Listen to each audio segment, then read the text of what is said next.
Facebook sering buka Jitu Meyot, pasti ada postingannya Pak Joko dengan para artisnya. Single terbarunya apa Pak Joko? Single terbarunya apa? Memeti. Ya, Memeti. Tapi artisnya nggak bisa dibawa Pak Joko ya. Orang kuat nanggap Pak Fitara. GPT season. Baik, akan segera kita mulai. Assalamualaikum warahmatullahi wabarakatuh. Selamat malam para pengunjung Taman Seleko Tuban dengan wajah barunya, dengan kuda warna putih. Ada 7 apa 9 ya? 7 kuda dengan air mancurnya. Kemudian ada renovasi yang sangat luar biasa. Kami dari Teropong Sejarah Tuban dengan divisinya kearsipan yaitu Ruang Apitara mengajak para pengunjung Taman Seleko untuk selalu menggaungkan budaya baca, budaya literasi. Kali ini kami kedatangan tamu yang istimewa, yakni Bapak Joko. Beliaunya merupakan Kepala Dinas Pendidikan Kabupaten Tuban, yang sebelumnya Kepala Dinas Perpustakaan dan Kearsipan. Dan narasumber utama kami yakni Bapak Rusman. Beliau merupakan penulis buku, ada beberapa buku, diantaranya yang terbaru adalah Detak Jantung Majapahit Membuncah Sultan-Sultan Jawa. Luar biasa sekali.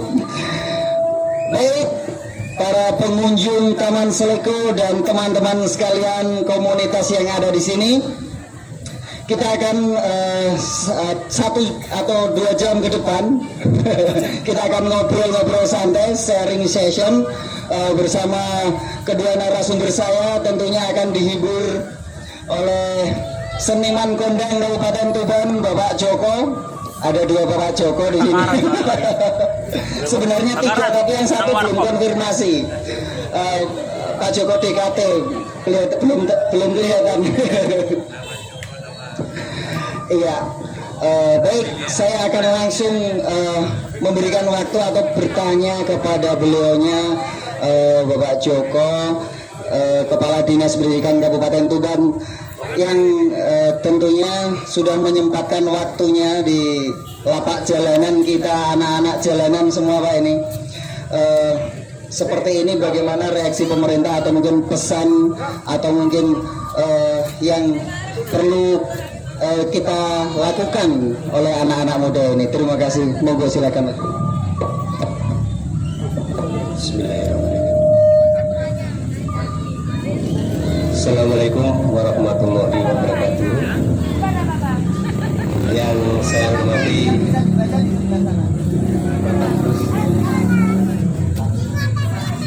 Pak Rusman dan Mas Agung selaku koordinator dari teman-teman komunitas yang saya hormati dan saya banggakan.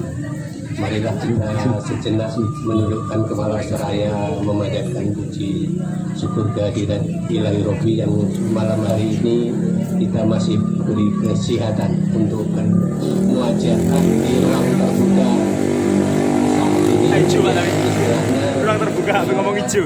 kalau Hijau. konteks pelaksanaan kegiatan itu Mas Agung ini ngawali ya, pertama untuk melakukan kegiatan yang positif. Mudah-mudahan ini bisa dikembangkan oleh yang lain. Bapak Ibu sekalian, hadirin teman-teman komunitas yang saya hormati, saya atas nama pemerintah Kabupaten Tuban melalui Dinas Pendidikan Kabupaten Tuban mengapresiasi terkait dengan kegiatan-kegiatan positif ya.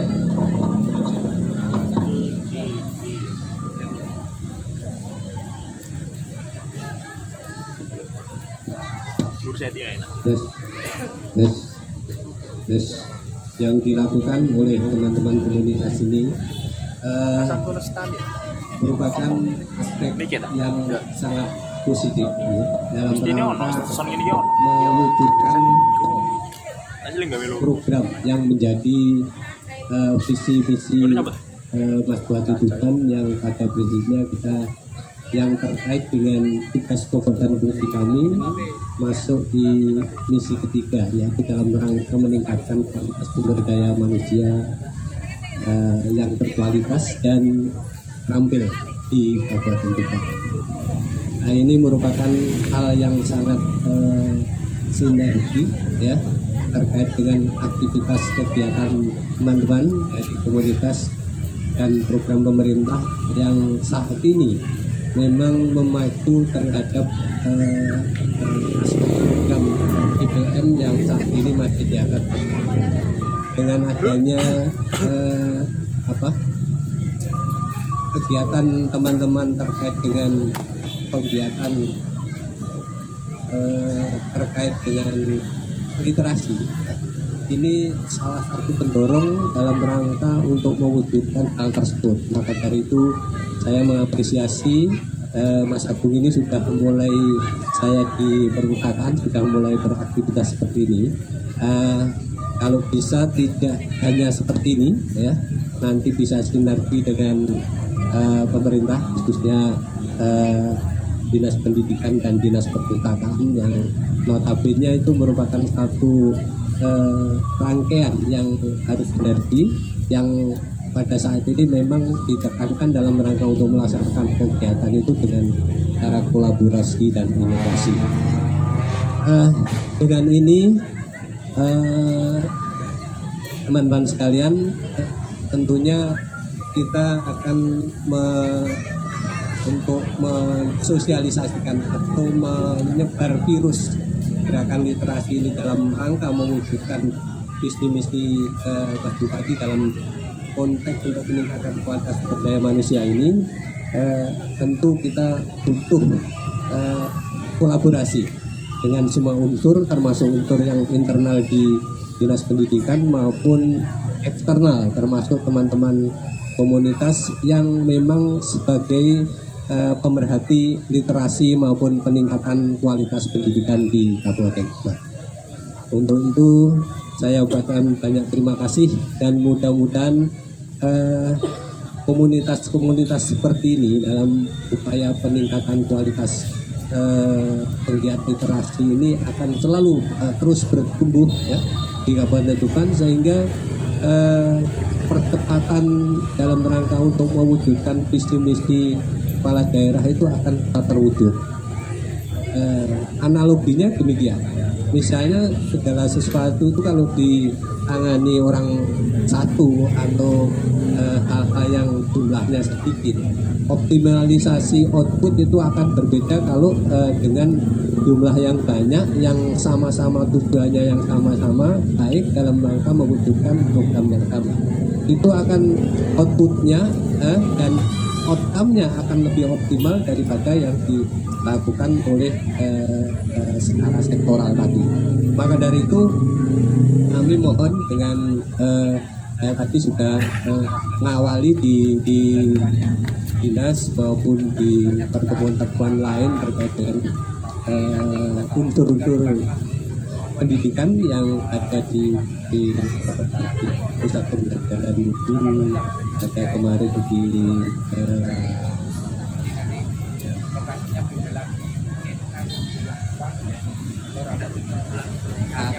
K3S sama yang SMP MKKS. Saya tuh istilahnya menghafalkan unsur-unsur yang internal saja 2-3 hari itu belum hafal masa dulu. Ya, maka dari itu saya juga belajar sharing dengan teman-teman, lalu memberikan masukan ya dalam rangka untuk output menghasilkan suatu program dalam upaya mewujudkan peningkatan kualitas pendidikan di Kabupaten Tuban. Salah satunya melalui gerakan literasi. Ya, untuk itu literasi menurut saya ini salah satu upaya pendukung tercapainya peningkatan kualitas pendidikan. Karena literasi bukan hanya di batasan literasi itu tidak hanya menulis atau membaca dan sebagainya, tapi varian literasi sekarang ibarat produk ekonomi itu multidimensi, banyak variannya. ya bisa literasi kesehatan, literasi sosial, ya, literasi ekonomi dan sebagainya. Nah, ini nanti komunitas ini saya harapkan bisa ekspansi, tidak hanya berkutat pada apa yang berkaitan dengan peningkatan wawasan pengetahuan pendidikan, tapi bisa ekspansi ke literasi yang lain, ekonomi, ya, IT dan sebagainya. Yang ini nanti kalau sudah mulai di sebar virusnya, insya Allah percepatan dalam rangka peningkatan kualitas pendidikan di kedokteran akan semakin meningkat dan output kualitas sumber daya manusianya juga akan bertambah. Ini saya kira Mas Agung, ya, gambaran awal. Mudah-mudahan dengan waktu yang tidak terlalu lama ini saya bisa menyumbangkan ya, semacam konsep-konsep dengan teman-teman komunitas, dengan pengurus dan sebagainya ini diharapkan nanti ke depan akan meningkatkan naik dan IPM di Kabupaten Tuban akan naik. Saya kira itu, monggo nanti dengan batasan dan mungkin bisa keseluruhan satu. Namun ini niat baik yang luar biasa. Pemerintah embrio dalam rangka ekspansi atau pengembangan di komoditas yang lain. Nah ini saya sudah melihat dari kemarin yang ada di unggahan dan sebagainya, ini sudah ada pengembangan ini yang perlu kita lanjut ya dalam rangka untuk menyebar virus tadi. Mungkin dengan adanya ini mungkin akan muncul komunitas-komunitas lain yang berbeda dengan visi yang terkait dengan aspek literasi yang berbeda. Ini nanti akan insya Allah dengan perkembangan komunitas yang sebagai pegiat literasi, berhari pendidikan dan sebagainya ini diharapkan untuk orang kualitas baik pendidikan maupun kualitas sumber daya manusia. Saya kira itu, ada kurang lebihnya saya mohon maaf. Saya kira wassalamualaikum warahmatullahi wabarakatuh.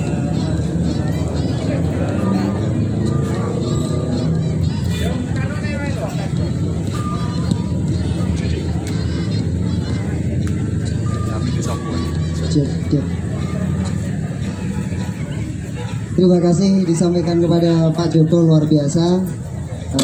Kami sangat berterima kasih sekali atas kehadiran Pak Joko yang mana pada malam hari ini mau memberikan pembinaan dan support bagi kami anak-anak muda, anak-anak teropong sejarah, anak-anak komunitas-komunitas ini lebih giat lagi dengan hadirnya pemerintah di samping kami merasa lebih kuat, Pak, merasa lebih kuat. Dan selanjutnya yaitu kita akan membedah atau membongkar buku terbaru. Buku ini cukup keren, judulnya yaitu Detak Jantung Majapahit Membuncah Sultan-Sultan Jawa. Judulnya ini sepertinya membuat saya penasaran. Tadi saya dapat pesanan 3 buku, Pak, ceritanya ke buku langsung. Buku ini sudah dapat? Belum. Sudah. Oh belum, sudah. Belum. Ya, yang belum nanti bisa beli langsung di sini ya. Jadi buku yang satu ini belum bisa dibaca sebelum dibeli. Teman-teman pengunjung Taman Seleko, Bapak Ibu, adik-adik sekalian bisa ikut membaca, memeriahkan acara ini dengan mengunjungi lapak baca kami di sisi barat. Ada beberapa buku yang dikoleksi oleh anak-anak Apitara, anak-anak teropong sejarah. Bukunya dikumpulkan, kalau dibaca sendiri sepertinya eman, jadi kita bagi-bagi, kita baca bareng-bareng. Baik, Mari kita akan kesini ya di buku Detak Jantung Majapahit, dan kita langsung mendatangkan penulisnya, yaitu beliaunya Bapak Rusman. Saya tidak akan memperkenalkan siapa Bapak Rusman, biarkan Bapak Rusman nanti yang akan memperkenalkan diri dan memperkenalkan buku-bukunya. Baik, monggo Bapak Rusman.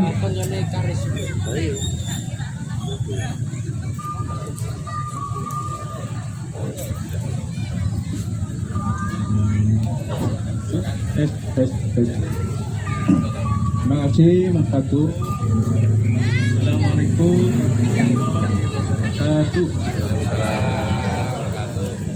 Bismillahirrahmanirrahim. Alhamdulillahirrahmanirrahim. Yang saya hormati senior saya di Dinas Pendidikan, di Bapak Joko Pendidikan, kita sangat mengapresiasi kehadiran beliau. Tidak semua kepala dinas berkenan menghadiri acara semacam ini. Tepuk tangan untuk Pak Joko. Ini suatu support yang luar biasa. Seorang pimpinan di lembaga besar di kedinasan telah hadir di tengah kita semua, dan kita harus mensyukuri. Semoga beliau selalu sehat, senantiasa berkenan memberikan support kepada kita semuanya. Mas Agung dan serta teman-teman komunitas, sesuai dengan amanahnya beliau Pak Joko tadi, bahwa literasi bukan sekedar tulis menulis, saya akan juga memperkenalkan literasi dalam bentuk yang lain. Ya, jadi nanti yang memberikan semangat kita semuanya dalam mau copat nanti Anoman Malumpat Sampun. Karena ini nanti juga ada kaitannya dengan buku kita. Bunyinya demikian. Anoman malumpat sampun,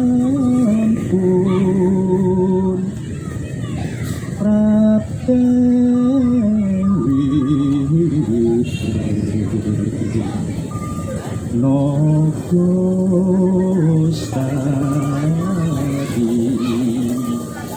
Suara pelan atas deh.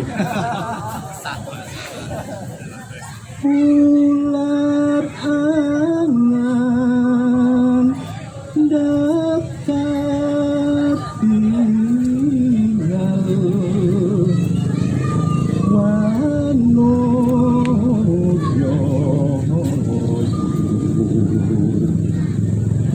guru akhir gelong lukaror tangkismo dan ikopa konca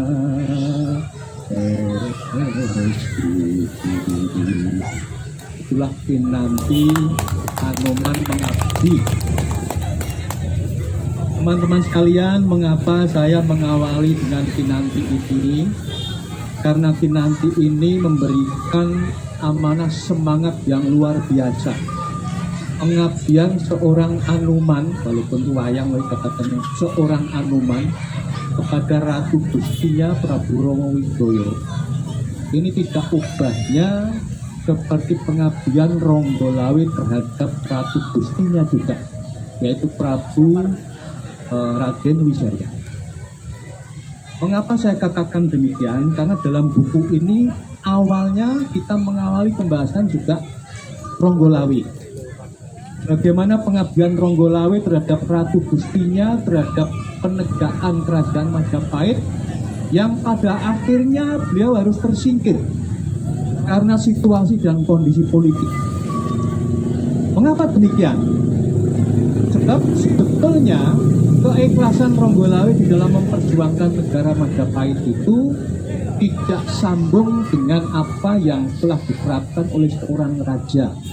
Meskipun kita melihat Raden Wijaya itu adalah seorang raja yang bijaksana, umumnya demikian, Namun dalam saat-saat tertentu ketika beliau sudah madep Surangin beliau menjadi ratu, ternyata banyak kebijakan-kebijakan yang tidak sesuai dengan amanah awalnya. Tandanya apa? Yang pertama, di dalam perjanjian dengan Arya Wiraraja, itu bapaknya Ronggolawe yang asalnya dari Madura.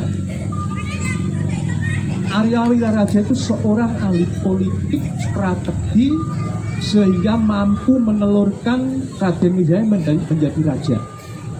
Tanpa peran serta Arya Wiraraja, maka Raden Wijaya tidak mungkin bisa menjadi raja.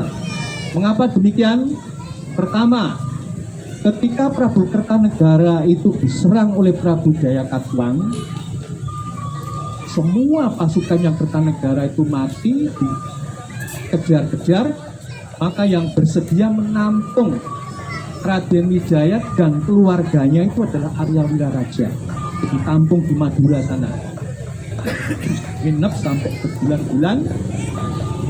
Ketika Prabu Jayakatwang dari Kediri itu menjadi penguasa yang melantarkan Raden Wijaya supaya bisa mengabdi ke Jayakatwang itu juga Arya Wiraraja. Jadi hebatnya Arya Wiraraja seperti itu. Di samping dia itu abdinya Kertanegara, Singosari, tapi dia juga dekat dengan Jayakatwang Kediri. Sehingga ketika dilantarkan kepada Jayakatwang supaya berkenan menerima pengabdian Raden Wijaya, maka berkat bujukan Arya Wiraraja inilah Raden Wijaya yang sudah dikejar-kejar itu bisa kembali mengabdi di Istana Kediri, mulai di Singosari ya. Mengabdi terus, akhirnya Raden Wijaya diberikan tanah, yaitu yang sekarang akhirnya menjadi Majapahit, tanah Arit. Itu berkat peran serta dari Arya Wiraraja. Tetapi tidak ada yang gratis di dalam politik. Sehingga pada awalnya Arya Wiraraja berdasarkan MOU dengan Raden Wijaya, Arya Wiraraja berkenan membantu asalkan nanti kalau berhasil separuh kerajaan Majapahit itu menjadi hak dari Arya Wiraraja. Nah, apa yang terjadi setelah Raden Wijaya menjadi raja? Ternyata hal itu diulur-ulur waktunya. Memang tidak diingkari, tidak dikatakan saya tidak akan membagi, tidak, tetapi waktunya yang diulur-ulur terus. Sampai pada suatu saat Ronggolawe itu tahun 1293 dilantik sebagai Adipati Tuban. Di mata Arya Wiraraja dan Ronggolawe, pelantikan itu bukan penghargaan, tetapi justru itu adalah penyingkiran. Ronggolawe itu malah disingkirkan dari pusat kerajaan Majapahit. Tuban itu menjadi milik yang mendirikan nenek moyangnya Ronggolawe, kok kenapa harus dilantik? Jadi dengan demikian tanpa dilantik pun menjadi adipati, Ronggolawe sudah memiliki Tuban. Dengan dilantiknya ke Tuban, otomatis Ronggolawe tidak lagi bisa berperan serta langsung di istana kerajaan. Nah, itulah satu taktik dari Raden Wijaya yang sebetulnya setelah berhasil menjadi raja, dia mulai bermain catur. Saya katakan buku saya itu, dia mulai bermain catur dengan cara melempar kuda hitam yang masih perkasa. Jadi ibaratnya itu Ronggolawe dilempar dari luar istana. Kemudian yang kedua, ketika Nambi dilantik sebagai Mahapati tanpa ada musyawarah dengan pemilik yang kedua, yaitu Arya Wiraraja. Dengan demikian, ketika Nambi dilantik, maka secara otomatis Arya Wiraraja yang sebagai pemilik kedua juga merasa tersinggung.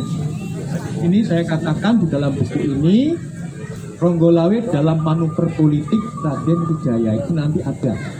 Dengan kalau membaca isinya, ini saya katakan waktu itu Arya Wiraraja mengusulkan pada Ronggolawe Adipati Tuban supaya pusat kerajaan yang semula di selatan dipindahkan ke sebelah barat Gua Akbar. Untuk apa? Untuk mendekati pelabuhan Kambang Putih.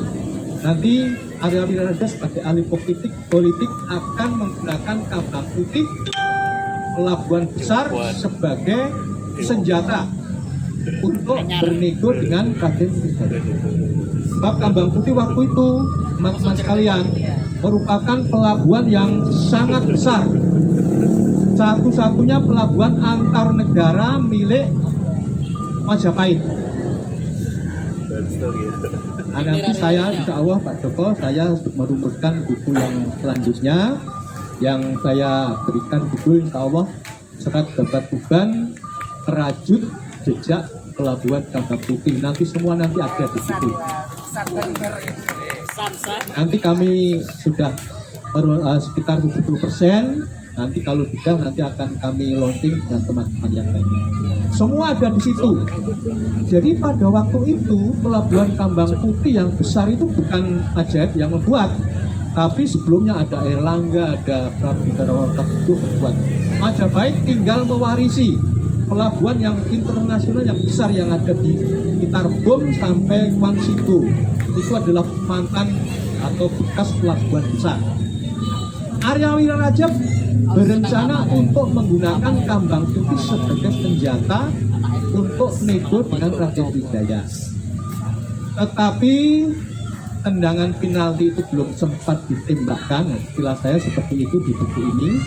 Ketika pada suatu saat Ronggolawe sudah membuka perlawanan secara terbuka. Di dalam Pasewakan Agung, Ronggolawe yang terkenal meledak-ledak itu, meskipun sakti Mondrokuno, tapi apa artinya kesaktian satu orang dibandingkan pasukan Majapahit yang demikian kuatnya? Maka di Pasewakan Agung, Ronggolawe sudah terang-terangan untuk melawan kehendak atau kebijakan dari Raden Wijaya. Itulah yang terjadi, sehingga terjadi perang antara Tuban dengan Majapahit dan membuat Majapahit gugur.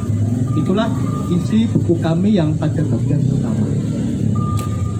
Teman-teman sekalian, selanjutnya kami juga membahas Prabu Jayanegara pada bagian kedua. Saya kisahkan di sini, Prabu Jayanegara itu mati di tangan tabibnya sendiri. Di sini kelihatan juga kebijaksanaan dari Raden Wijaya juga kurang bagus. Meskipun beliau adalah seorang raja besar, namun terbukti putranya yang dari Garwo Selir, yaitu Jayanegara, itu justru yang diangkat sebagai raja kedua, sebagai putra mahkota. Mengapa demikian? Sebab Jayanegara itu adalah putra Garwo Selir, Garwo termuda. Jadi Raden Wijaya itu punya lima garwo, ya. 5 garwo atau 5 istri itu. Yang keempat pertama itu semuanya adalah putrinya Raja Singosari, Prabu Kertanegara pada waktu mengabdi di Singosari. 4-4-nya itu diambil sebagai istri dari Raden Wijaya. Kertanegara kan mati diserang Jayakatwang tadi. Ditambah satu lagi istrinya, yaitu seorang wanita boyongan dari Sumatera, Dara Petak. Dara Petak ini seorang putrinya Raja Sumatera yang dulu dikalahkan oleh Kertanegara Singosari pada waktu ekspedisi Pamalayu 1275. Tapi kemudian diambil setelah Jayanegara buyar Singosari, Majapahit berdiri, Dara Petak diambil sebagai istri Selir, menurunkan seorang ksatria namanya Jayanegara atau Kologemet. Namun karena dia adalah putra dari Garwo Selir, maka yang dimanapun kan umumnya Pak Joko, itu yang namanya istri termuda itu kan paling dimanja, paling menang. Jadi saya istilahkan di sini politik di atas kasur. Politik di atas kasur yang diterapkan oleh Dara Petak itulah yang memenangkan. Sehingga dengan demikian akalnya bagaimana? Supaya Kologemet itu bisa dilantik menjadi putra mahkota, maka Kologemet atau Jayanegara itu harus diambil anak angkat oleh permaisuri, yaitu Tribhuwanes Tunggadewi. Tribuanis Tunggadewi itu istri yang pertama. Diambil yang anak angkat, diangkat sebagai putra mahkota. Ketika Raden Wijaya kapundhut, maka otomatis yang menggantikan adalah Jaya Negara. Padahal Raden Wijaya mempunyai putri-putri. Ini yang keturunan Kertanegara dari Singosari, yaitu Dyah Dintarya atau Tribuana Tunggadewi, kelak namanya menjadi Tribuana Tunggadewi Raja ketiga atau Raja keempat, dan Dyah Tiyat, adiknya Tribuana Tunggadewi. Jadi putrinya Raja Singosari yang diambil istri oleh Raden Wijaya punya anak 2 putri tadi, tetapi justru tidak diambil atau diangkat sebagai putri mahkota, namun yang diangkat adalah Jaya Negara. Ternyata betul kebijakan Raden Wijaya itu kebijakan yang tidak tepat, tidak bijaksana. Kenapa begitu? Ketika Jaya Negara menjadi seorang raja, hobinya beliau itu adalah kalau ada wanita cantik itu nggak kuat kok meripat. Tidak hanya meripat melirik saja, tapi tidak punya kuasa pasti diambil. Nah ini kelemahannya begitu. Adik tirinya sendiri saja Tribuana Tunggadewi kejar-kejar mau diambil sebagai istri, tapi ditolong oleh Ibu Suri sehingga tidak jadi. Nah, justru kelemahan itulah yang akhirnya mengantarkan Jaya Negara ke kematian. Ketika suatu saat ini, menurut buku saya ini ada beberapa pendapat, taktiknya Gajah Mada yang waktu itu belum menjadi Mahapatih, dia masih patih tapi di Daha, patih kecil di kerajaan kecil Daha bawaan Majapahit. Kemudian oleh Gajah Mada, kelemahannya Jaya Negara itu ketahui ada seorang tabib namanya Ratanca, punya istri keturunan Tionghoa atau Cina, cantiknya juga bukan main. Nah, oleh Gajah Mada diperkenalkan si wanita cantik istrinya tabib itu. Tabib itu tabibnya Sang Prabu sendiri. Jadi kesehatannya Sang Prabu Jaya Negara semuanya ada di tangan tabib. Tapi karena Gajah Mada juga ahli taktik juga, istrinya Ratanca itu diperkenalkan oleh Prabu Jaya Negara. Jadi ibarat ikan yang masuk dalam buru, Jaya Negara tidak akan susah keluar lagi. Taktiknya Gajah Mada tadi. Sehingga pada suatu malam istri Ratanca tadi direnggutnya pula oleh Prabu Jaya Negara. Otomatis dendam segera melingkari hati Prabu Jaya Negara. Kebetulan pada suatu saat Ratanca, sang tabib itu punya kesempatan untuk mengoperasi bisul Prabu Jaya Negara. Jadi Prabu Jaya Negara itu sang prabu tapi punya penyakit namanya ratu, juga manusia juga. Dia kebetulan punya penyakit bisul di dalam tubuhnya ini. Nah, pada saat itulah saya katakan dalam buku ini, dendam itulah yang menuntun Ratanca pada sasaran yang salah, menancapkan pisaunya yang seharusnya benar betul, tapi dia tancapkan pada ulu hati Prabu Jaya Negara. Maka matilah Jaya Negara, bukan mati di Alagan sebagai pahlawan peperangan, namun justru mati di atas kasur di dalam kamarnya sendiri. Itulah nasib dari Prabu Jaya Negara. Ini menjadi pelajaran bagi kita semuanya. Kalau kita diberikan anugerah, punya kekuasaan atau punya maka kita juga harus berhati-hati. Ini pelajaran dari Kerajaan Majapahit. Ketika Jaya Negara kapundhut, maka yang tampil sebagai pengganti adalah Gayatri. Gayatri itu istrinya Raden Wijaya yang termuda dari keturunan Singosari tadi. Beberapa bulan Gayatri maju sebagai sang ratu, namun dia sebetulnya tidak ambisi. Dia hanya ingin merencanakan kalau sekarang itu kebijakan jangka panjang dari Majapahit. Sebelum dia mengangkat putrinya yaitu Tribhuwana Tunggadewi.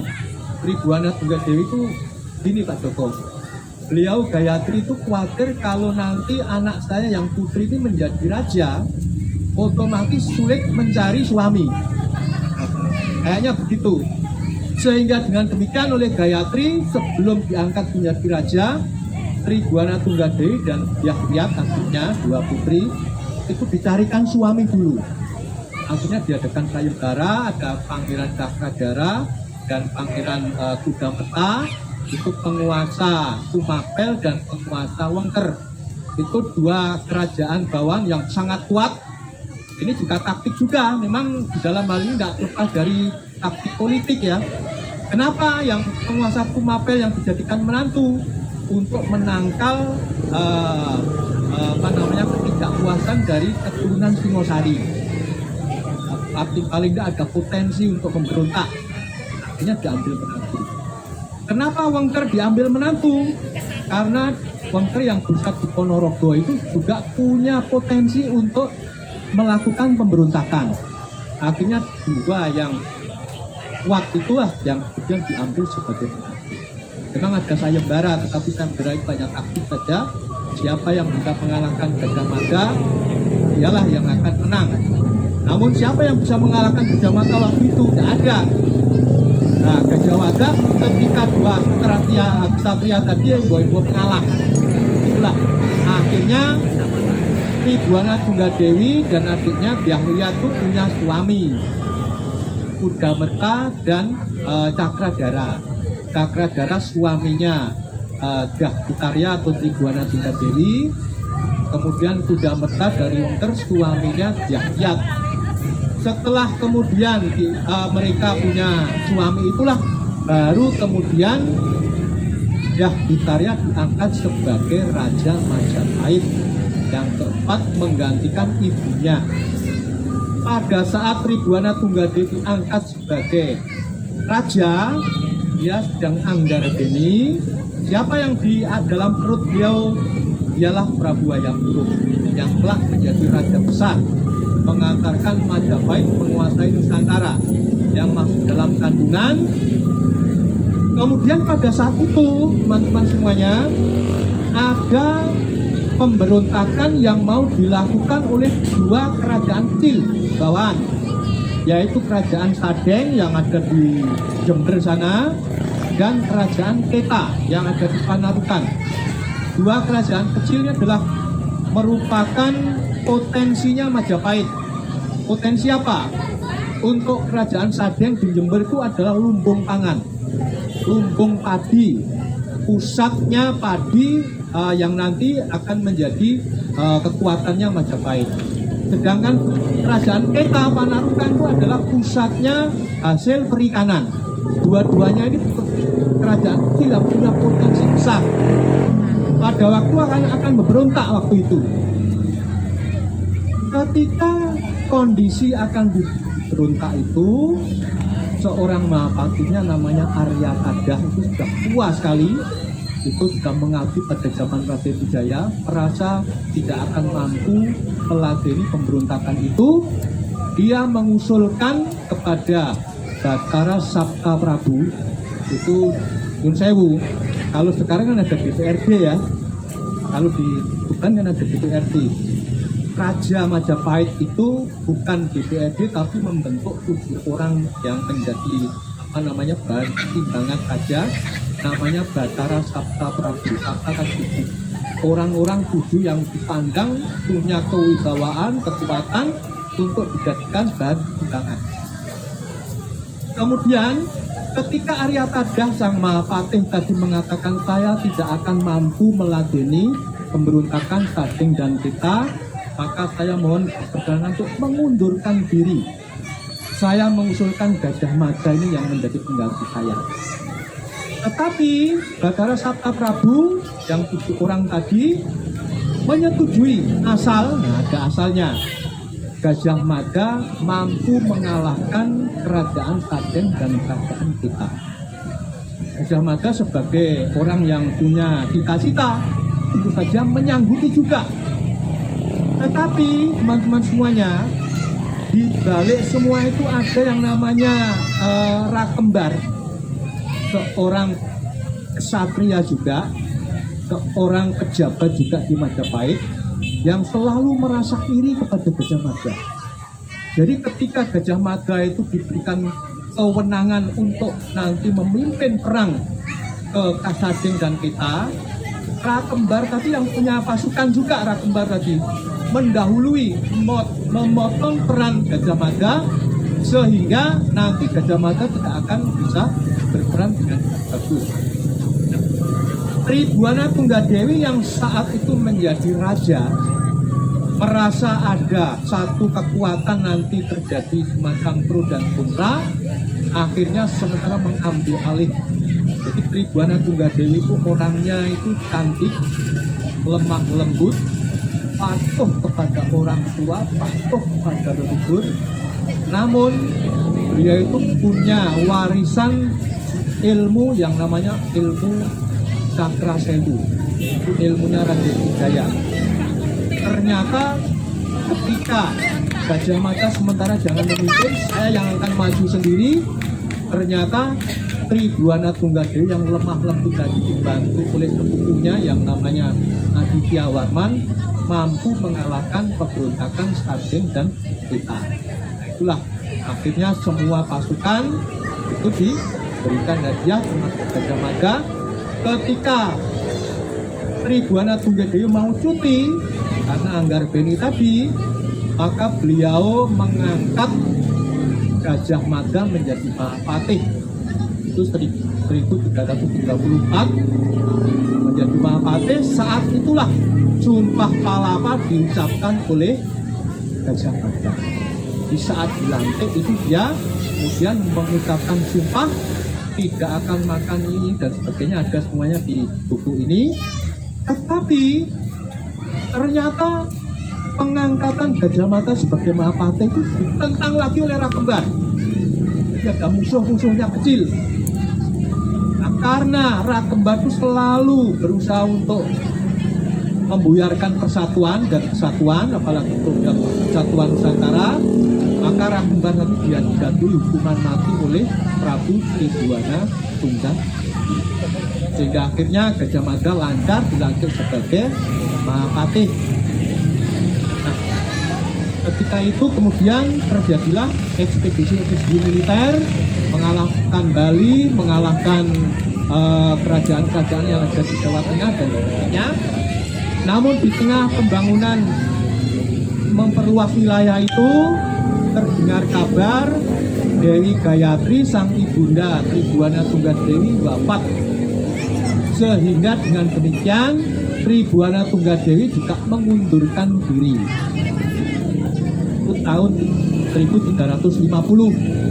Tribuana Tunggadewi yang melahirkan Hayam Wuruk yang sudah agak besar, sudah menjadi pemuda, maka Tribuana Tunggadewi mengundurkan diri.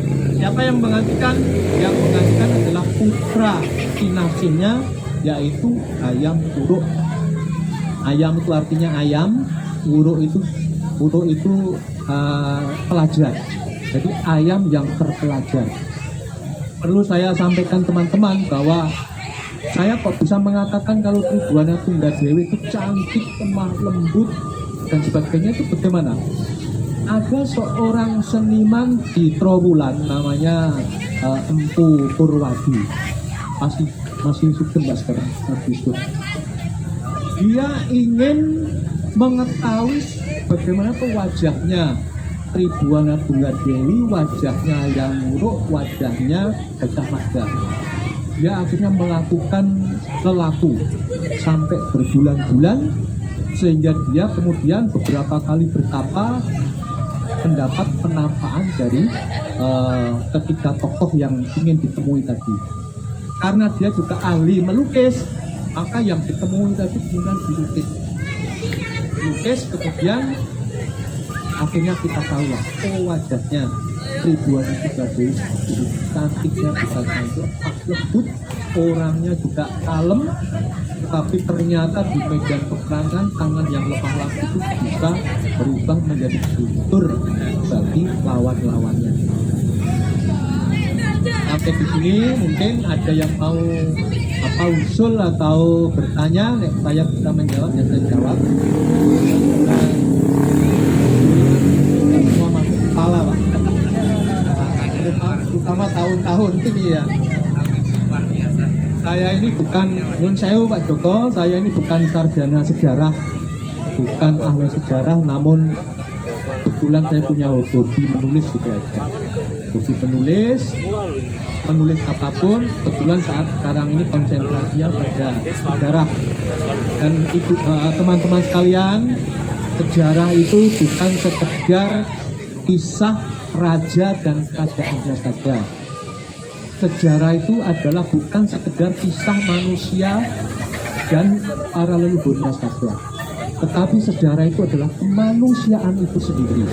Di dalam buku ini ada, nek penjenengan telaten membaca, insya Allah nanti kalimat-kalimat yang indah yang sengaja kami tuangkan mungkin bisa meresapkan. Kenapa ini saya kok teman-teman sebagian juga tertarik dengan kalimat-kalimat yang saya tuangkan? Sebab sejarah itu juga budaya. Jadi kalau kita membaca sejarah hanya Prabu ini, lalu ini, hanya ini tahun berapa, itu tidak ubahnya kita hanya membaca pelajaran sejarah seperti waktu kita sekolah saja. Tetapi sejarah harus disajikan dengan menarik, dengan kalimat yang sedapat mungkin kita tuangkan dengan seni budayanya tadi, sehingga orang itu akan betah membaca. Mungkin saya tentu saja akan sangat berterima kasih kalau teman-teman ketika membaca ini, setelah membaca ini, itu memberikan masukan kepada saya.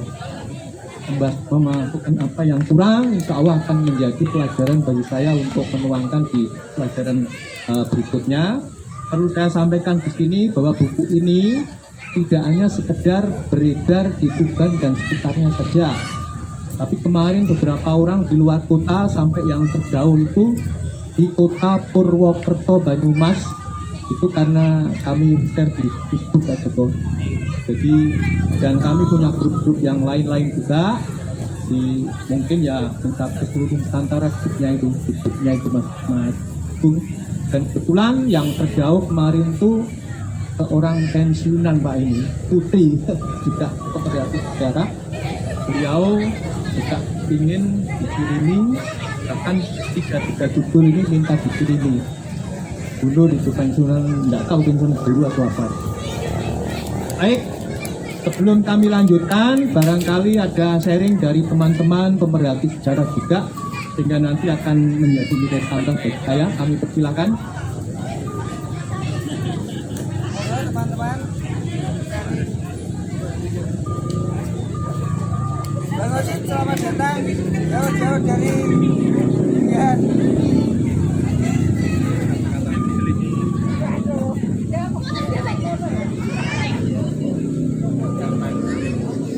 Mungkin diselingi sama penampilan dari Pak Monggo, kalau teman-teman yang bergitar mau menampilkan kelasnya lagi, nanti satu lagu nanti saya sebutkan.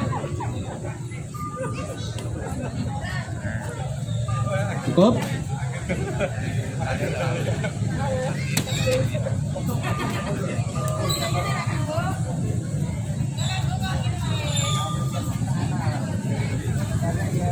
yang lapaknya suasana yang seperti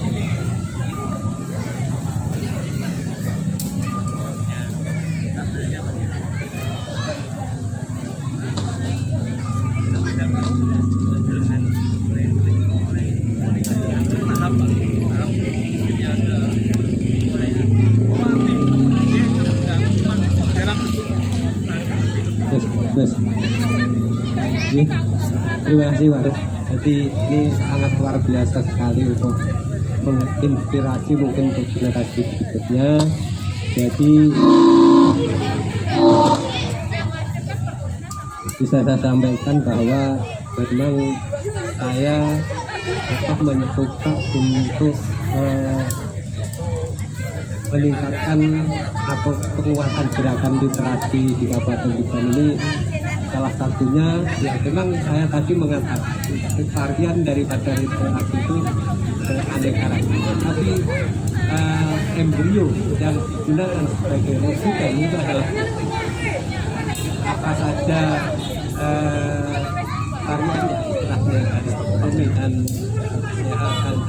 sosial, bahkan terkait dengan literasi teknologi pun ini tidak terlepas dari pemikiran-pemikiran para pencetak dalam mewujudkan kawasan pengetahuan di bidang di seluruh bidang dunia. Dari itu apa yang sudah disampaikan Pak Arus tadi ini sebagai inspirasi bagi teman-teman generasi muda atau generasi penerus yang tentunya di era milenial ini sumber-sumber wawasan pengetahuan bisa dilihat dari wawasan pengetahuan konvensional juga ada yang melewati misalnya di layar di medsos dan sebagainya. Sekarang banyak ragamnya untuk bisa memperoleh wawasan pengetahuan. Maka dari itu saya saat ini mengeluarkan jargon gaya literasi yang intinya untuk menyemangati bagaimana para pegiat literasi ini semakin ke depan semakin lebih giat lagi dan akan mewujudkan istilahnya kegiatan sumber daya manusia di kabupaten itu semakin meningkat. Jadi literasi itu kalau kita ambil inputnya terkait dengan literasi itu dia akan memberikan wawasan yang lebih luas sehingga dengan implementasi wawasan pengetahuan tadi bisa menjelaskan wawasan yang bisa menghasilkan dengan literasi ekonomi, penambahan wawasan kesehatan dan sebagainya. Itu maka dari itu saya mengeluarkan jargon idealnya yang disebut literasi hidup lebih baik, literasi untuk kesejahteraan. Itu maksud saya Pak, sehingga setelah kita mengetahui apa yang kita peroleh di dalam buku misalnya membaca, kita implementasikan dalam bentuk real berupa kegiatan atau kegiatan yang nantinya setelah kita tahu kita implementasikan. Nah ini antara yang memperoleh keilmuan misalnya dari anak-anak sekolah yang hanya sekedar memperoleh wawasan pengetahuan dengan pelajaran target dengan anak sekolah yang bisa memanfaatkan wawasan pengetahuan di luar perpustakaan dan sebagainya. Ini akan berbeda hasilnya. Maka dari itu saya sangat apresiatif kepada teman-teman. Ini mohon untuk terus dilihatkan ya. Virus literasi ini mudah-mudahan seperti apa yang dilakukan Pak Arus ini sebagai pendorong ya. Nanti kalau sudah istilahnya ini sempurna tapi masih setengah, tapi suatu saat pasti diperlukan diberikan ke generasi berikutnya. Mudah-mudahan teman-teman komunitas ini sebagai penyambung ya daripada kegiatan-kegiatan senior yang sudah kita lakukan ini dan diekspansikan atau dikembangkan yang lebih baik. Demikian satu Pak Arus, saya ucapkan banyak terima kasih sekaligus dengan event seperti ini mudah-mudahan bermanfaat khususnya bagi komunitas sendiri, pada masyarakat dan pemerintah daerah pelaku penyelenggara